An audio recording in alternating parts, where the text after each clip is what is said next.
We can also route pipe using our existing PIDs. Now, of course, this is not an automatic feature where you just click on the PID and all the pipe is routed for you.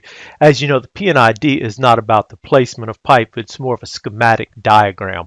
So let's take a look at how this works. If you'll go ahead to your Home tab, in Plant 3D in the Home tab, we'll go to Part Insertion, and you're going to see a tool here that's going to be PID Line List. Plant PID Line List is the command that you could type in if you prefer to do it by dynamic mode or by command line entry. And I'm going to go to this line that is 1038, and I'm going to go ahead and choose this line right here. This line right here is going to contain a 3-inch line, which is a carbon steel 300. We have our line type and our line number on there. To place it, all we have to do is draw out the placement of our line as we normally would with our compass. I'll go ahead and I'll enter that. I'll zoom into here, and as I hover over this, you'll be able to see that this matches exactly the information that was given on the PID.